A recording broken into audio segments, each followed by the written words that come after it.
Welcome back to my channel, guys. Okay, so today I am going to share with you how you can identify demand and support zones. And also, as you can see, I created like a long position using rectangles and making it look like I have a stop loss area and a take profit area. Now, if you know Forex, then you're familiar with this risk and reward ratio type of setup where you can use on TradingView, either on a long or a short position. So I just went ahead and did that on pocket options.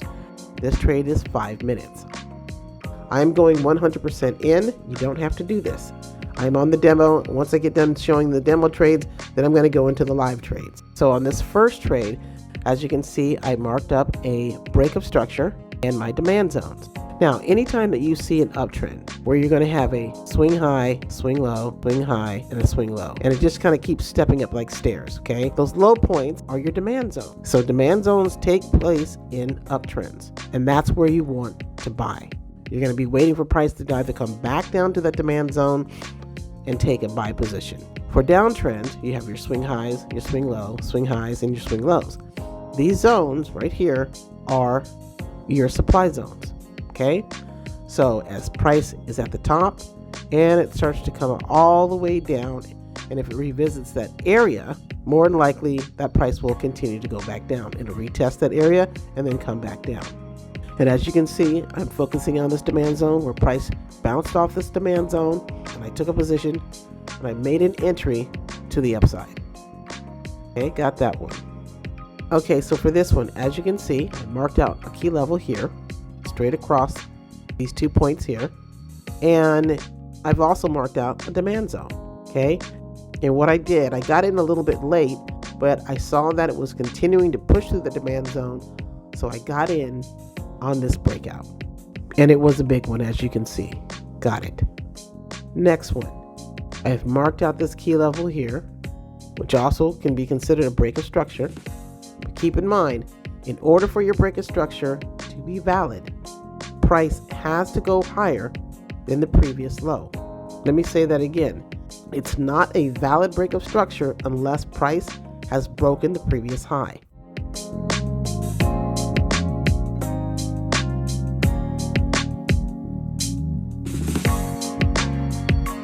Now what I did is I waited for price to come up to this level, waiting for price to come down, break this level right here, and I caught it coming down where it shows a lot of momentum.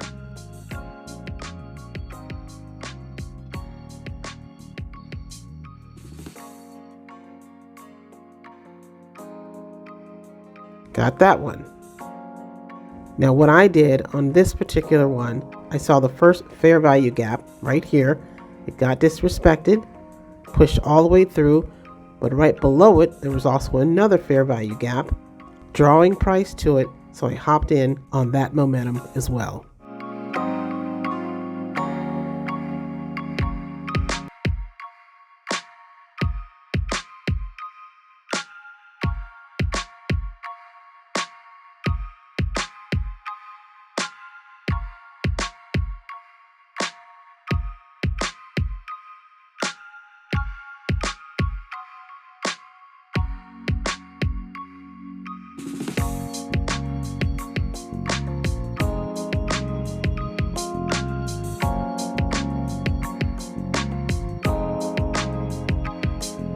Alright, so as you can see, I have marked out a supply zone where price has come all the way up to this area, and this supply zone is acting as a resistance area where price has bounced off of it, and then I took my entry as it was coming down. Nailed that one. Again, as you can see, I'm just continuing to mark out my zones. That way it gives me a better idea of where I can make my entries. And you can see where price bounced off to this zone, started heading up to the upside, and that's where I made my entry.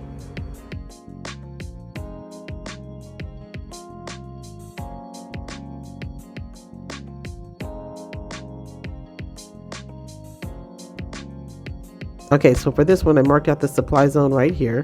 And as you can see, price came all the way up to the supply zone, which is acting as a resistance. I've talked about this before, bounced off that, and then it started to head down. And that's when I jumped in on that momentum.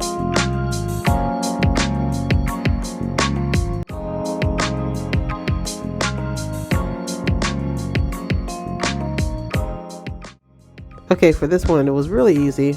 I just kind of waited for this breakout after this double top and just caught the momentum again going down.